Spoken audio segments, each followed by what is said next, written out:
It's the BS Movies Podcast with Brian and Shelly. Welcome to the BS Movie Podcast. I'm Hi, Brian. everybody. I'm Shelly. Thanks for tuning in again. We certainly appreciate it. Glad to have you back and listening.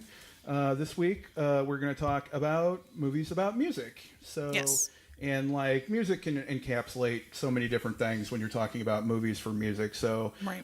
We've sort of broken them down a little bit in terms of like sort of biopics or like dramatizations or documentaries and stuff like that. So we'll just sort of go through those a little bit and, tell you what we think are movies that are definitely worth your time. Yeah.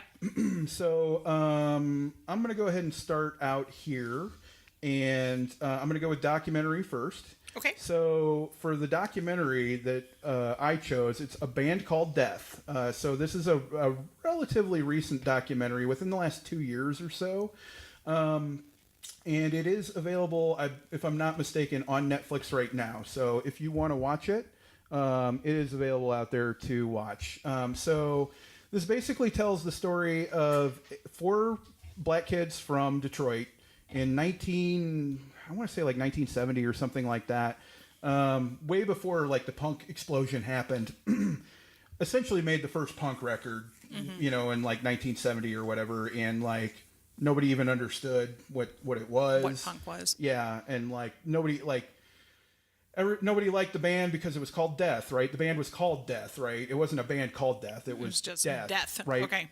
And so they very specifically chosen the name Death because it's part of the life cycle, right? And so they're not saying that, death is bad, or that we're not saying we're going to kill you or whatever. We're just saying death is part of life, And so like that was sort of what they wanted to, encapsulate with their music.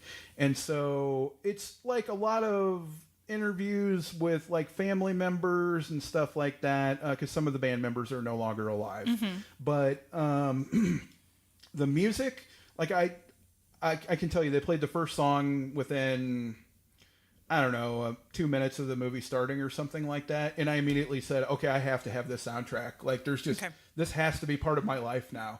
And so I listen to Death a lot now. They had one album, and like I will listen to it. Had you not listened to them? I'd never even heard this? of them. Never even heard and of you're them. sort of a punk guy. And you this like is like punk. my wheelhouse. So Okay. like I was so shocked that somebody had done it, like basically 5 years before Iggy and the Stooges and MC5 and New York Dolls and The Clash and the Sex Pistols, and they all sort of spring out of like 74, 75, and like just to me it was the most revolutionary thing I'd ever heard when I was a kid. And so like to this day I still remember the first time I heard London Calling by The Clash, and I was just like, my life has changed, know. And so as soon as I heard like the music from this, the music alone, and this is another short documentary. This is maybe 90 minutes or something like that. So the music alone, it's worth it just for the music alone. Even if you don't see the movie, get the damn soundtrack. It's amazing. It is amazing. Right. So that's one of the ones, I believe, if I'm not mistaken, that's one of the Draft House movies. So I believe Draft House, that's a Draft House movie. Draft House has just been putting out some of the best stuff recently. They really have, yeah. And like this is no exception. I very highly recommend A Band Called Death. That was definitely one of my favorite films of, it was a couple of years ago, I feel like 2 years. Looks maybe, like 3? It came out in 13. 13? Okay. Yeah. So that sounds about right. So, an amazing film about an unlikely band that sort of revolutionized something, even though they weren't trying to. And there's a couple other documentaries, just real quick, that I'll tell you that I really, really enjoy about music. Madonna, Truth or Dare is amazing. I'm Trying to Break Your Heart, which is about the making of a Wilco album, is really, really good. If you like Wilco, I would definitely check it out. Even if you don't like Wilco, I feel like it's a really great movie. The Decline of Western Civilization, Part 1 and Part 2. Part 1 is punk, Part 2 is the metal years. The one that everybody remembers is Part 2, the metal years, but I feel like the Part 1 is better. There's a really good documentary a few years ago called Marley, where it basically just says like this is the story behind all of the Bob Marley songs, you know. Oh, and it's cool. like 2.5, and it's like another one where you're just like, I don't even just play the music. I don't even care, you know. It's just like this is amazing. And that now I get to hear like what it was about. Yeah. That's amazing to me. So Okay. Cool. Well, my documentary, mine are all country related. I am a big fan, like I mentioned in, I think, a previous podcast. I'm from Kentucky, so girl of the South, and I love country music. So my first is a documentary that I don't feel like anybody has seen. I was fortunate to see it. Our good friend Andrea, who does the programming for a place called Film Bar here in the Phoenix area. which is amazing. Which is a great place, and Andrea's awesome. We love her. Screened this, and then she called me and she was like, okay, you're going to be the only one that's going to come to this, Right. you know? And so they screened it for one night there at Film Bar. And what it is, it's a documentary called The Winding Stream, which is essentially the story of the Carter family, who, for those of you that don't know, are kind of the family of the country royalty music. of The country royalty music. of country music. So it kind of tells their story. And I think people sort of saw it because June Carter Cash was married to some guy named Johnny Cash. Yeah. He was okay, I guess. Yeah. And so some of the last interviews that Johnny Cash did was for this documentary. Oh, So really they cool. sort of bring Johnny into it, which is, I think, if anybody saw it, they're thinking they're going to see a lot of Johnny Cash. And they're probably not, right? And no, it's primarily focused on the Carter family, and it's really great. It kind of goes through how A.P. Carter went into the hills of Virginia and just started collecting these folk songs. Oh, okay. And then when he met his wife, Sarah, and her sister, Maybelle, they started singing together. So they found a way to kind of record and put these songs that were being sung in the mountains. Oh, hillbillies. Good old hillbillies, yeah. Hillbillies, you're so good. Yes. We're both related to hillbillies, so we're not talking about them in a derogatory No, manner. not at all. So it's just a really lovely movie. In fact, I was just in Kentucky visiting family, and we were sitting around the campfire one night singing Wildwood Flower, which is a Carter song, and that was one my grandmother would play and sing to us. So we definitely, just as a family, have a great love for the Carter family. But I really enjoyed this movie. It's available streaming on Netflix. Yep, just got added. I just added this to my queue the other day. It's just really worth your time, especially if you're a fan of country music, to learn about kind Real of how country this music. came. Yeah, not bro country. Not what's the last 20 years. Yes, exactly. So it's worth your time. Check it out. The Winding Stream. Okay. So for biopic, I sort of went unconventional with biopic. So I chose Almost Famous in terms of like a film. That's a biopic. That's a biopic, technically. I mean, Not about a musician, but not about exactly. But like, just music is such a huge part of that film. And this is one where, you know, like, what am I going to tell you guys about Almost Famous? Probably everybody's seen Almost Famous at this point. If you haven't, what's wrong with you? Like, the music is amazing. They tell great stories the whole time. It's just a wildly entertaining movie from like start to finish. It really sort of tells like the biography of Cameron Crowe, you know, who essentially lived this lifestyle. But some of the other films that I thought were good in terms of sort of dramatizations, 8 Mile I enjoyed a lot. Straight Outta Compton was really, really good. And I really like Purple Rain a lot, even though it's not really a good movie. It's like, I like it for like ironic reasons. I feel like I like all of his films for like ironic reasons, and then the amazing soundtracks. And then Crazy Heart is another one that I feel Crazy Heart as a country movie, is really great. Yeah, one that I don't feel like a ton of people saw. So no, and doesn't. I mean, I think it did. He won the Oscar. He won the Oscar for it, but I think people well-deserved. people don't give that one credit because it is. I think it is a nice kind of slice of life of a country musician, and it's got a great soundtrack. I listened to that soundtrack quite a bit. Right.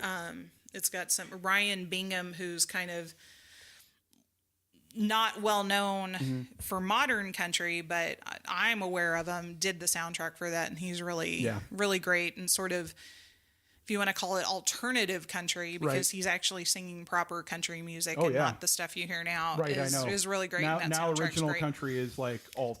Yeah, so, yeah. however that turns out to be.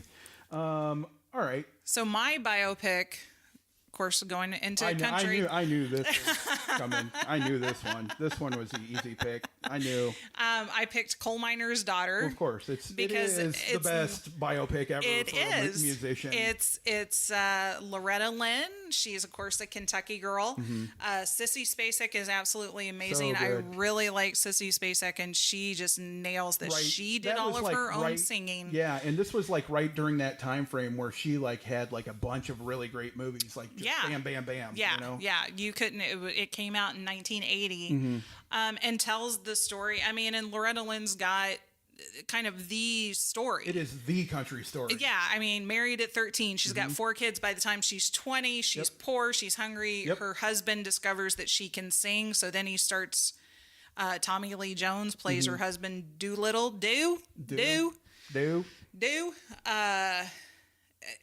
Travels her around and starts getting her to sing these songs. She is an excellent songwriter. I mean, I have nothing but love and respect for Loretta Lynn. I think this movie is really fantastic. I think it's a great movie. Spacek nails it. Unbelievable. She won the Oscar for that, right? Was this she the one? did. Yeah. Yeah, she did. And I think, people are probably, if we get comments, they're probably going to be like, well, what about Walk the Line or, a couple of these other biopics? Like, I wasn't that big of a fan of Walk the Line. Like, it was fine. Yeah. Like you said, it was fine. Reese is really good, as June. Yeah, and I think Joaquin Phoenix was good as Johnny. Yeah. So and they did their own singing, and like it's a fine movie. Don't get me wrong, fine. but it's just not one of those ones that really like. And then sort of like Ray, sort of in the same. Yeah, I felt Ray the same way about Ray, and I definitely felt that way. Like we went and saw I Saw the Light, the Hank Williams biopic. Well, let's not talk about that movie at all because like what a Hank Williams is.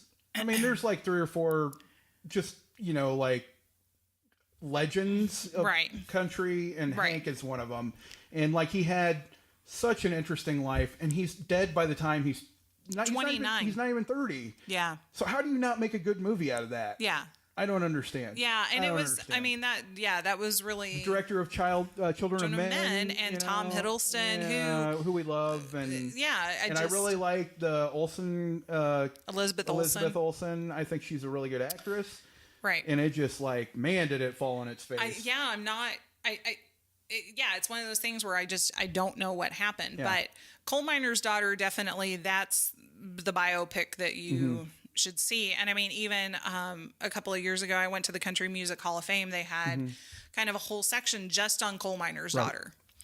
Oh, which really does tell this story, which is really great. And just like Hank Williams has got this great story, Loretta Lynn's got kind of the story, and just she's so talented. And like I said, Spacek just nails it, as opposed to like, they made Sweet Dreams sort of a couple of years later as the biopic of Patsy Cline with Jessica Lange, who didn't sing. Right. She was lip syncing to a soundtrack. Right.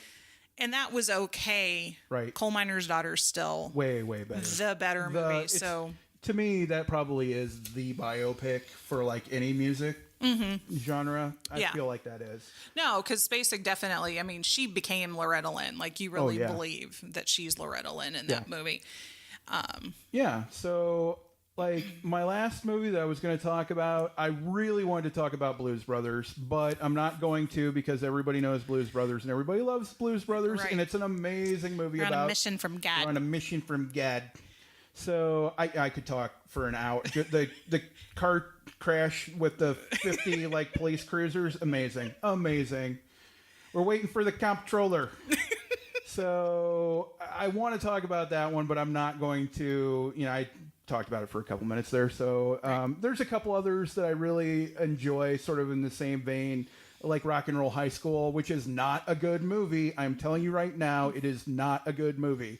But if you want to see something completely insane, and like there's a bunch of great Ramones songs in it. Mm-hmm. Rock and Roll High School is super entertaining. Yeah. So, there's a couple like that, like Hedwig and the Angry Inch is another one where I would sort of like maybe talk about it. But I think the one that I want to talk about is Whiplash. So Whiplash came out, I don't know, maybe 2 years ago or something like that. It's relatively recent. It's the one that Miles Teller and J.K. Simmons. Right. J.K. Simmons won Best Actor. Yeah. And so it's a story. It's a very small story about a kid who's going to a elite music school in New York City. Mm-hmm. And that's like the long and the short of it. And his relationship with his teacher, mentor, enemy, saboteur. I don't even like, he's a million things to that kid. Right. And like, I feel like the tagline on IMDb is "A ferocious bullying music teacher teaches a dedicated student." Yeah, well, he was dedicated, but he was also kind of an ass too. Right. So I didn't really. when they're like beating on each other, I'm like, you know what? You both deserve this. Yeah. So I'm fine with that. You know, you're both jerks, and you both deserve to get comeuppance. So, So Miles Teller does all his own drumming in this, and it is amazing. Like, it's just unbelievable how good he is. But it's just about, the thing that I really appreciated about this is it's about the composition of music. Really, it's about the making of music as opposed to, the writing or the performing or whatever. This is more about like, this is what we do to create what we're going to go out and sing for you later or whatever, right. whatever it is that you do.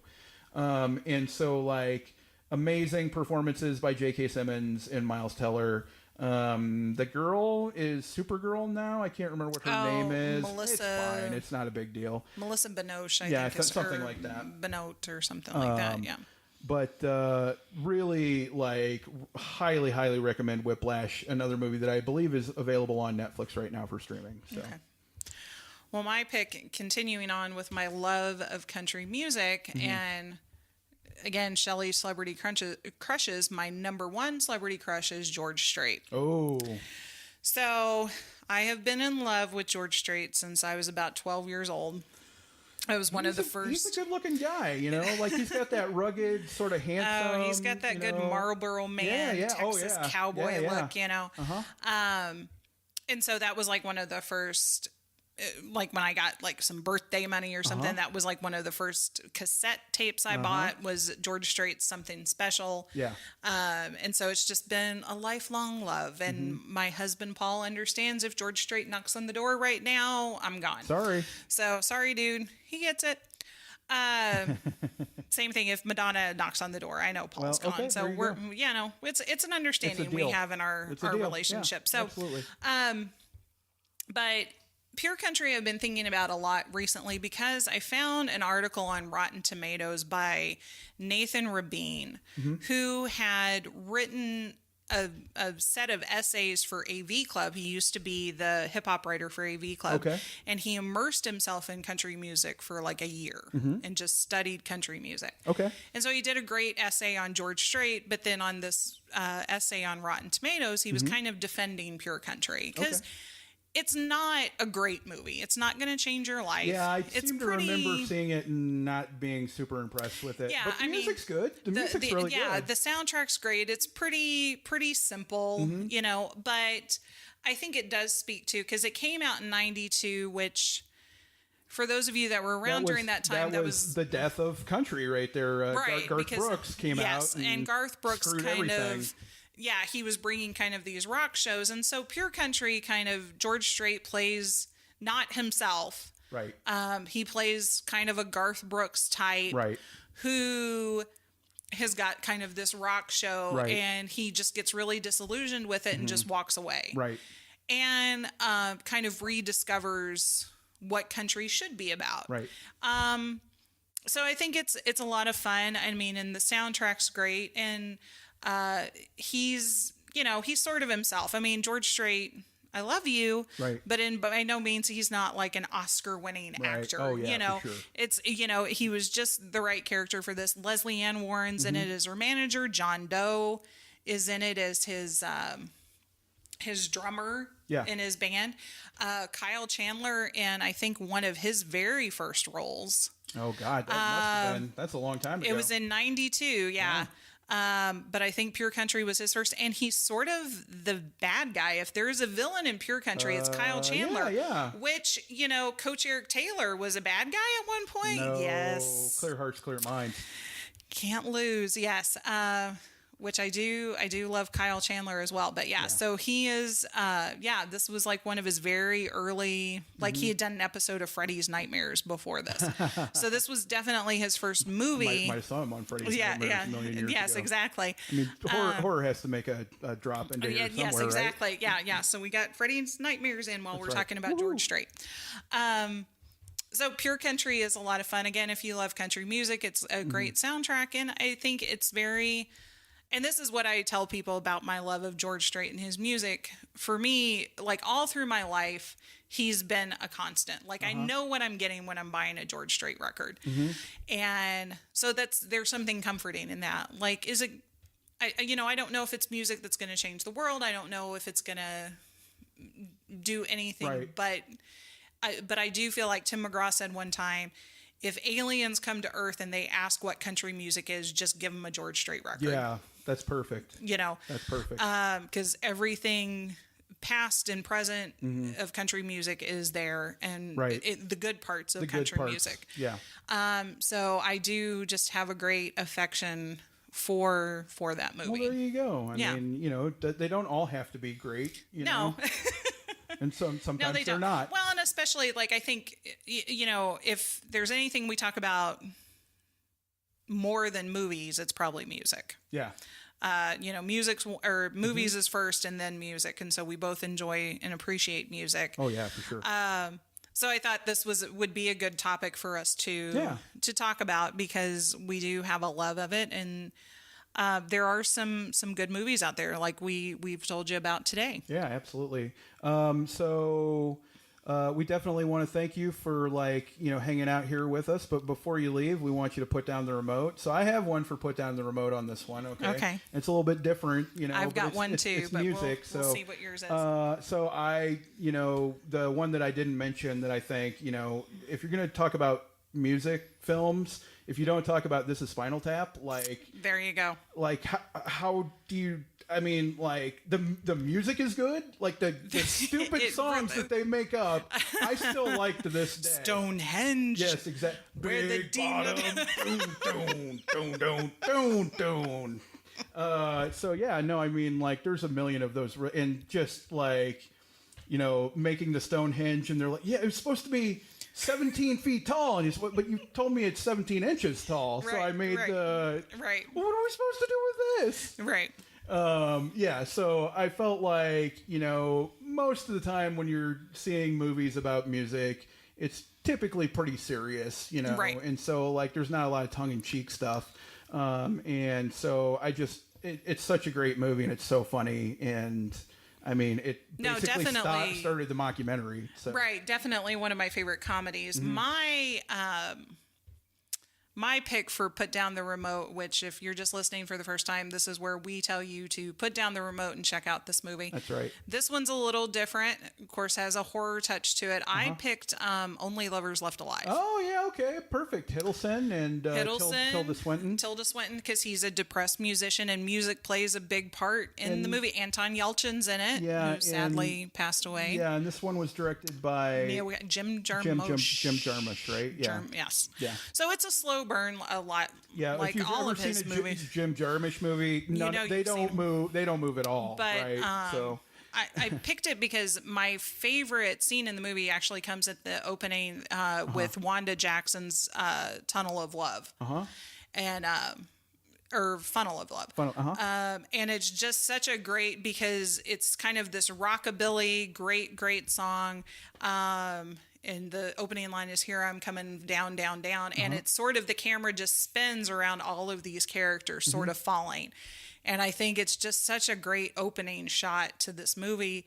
But then Hiddleston's character is a songwriter, musician, right? yeah. Mhm. And he talks about how music is very personal, which I think is true. And so, music does play a big part in kind of the story, and Yeah. so it's definitely worth checking out sure. if you haven't seen Oh it. yeah, for sure, absolutely. All right, well, we definitely appreciate you hanging around and listening to another episode. So thanks for listening, everybody. We Thanks, appreciate everybody. it. Bye. Join the conversation at BS Movies Podcast on Twitter, BS Movies on Facebook, and at bsmovies.co.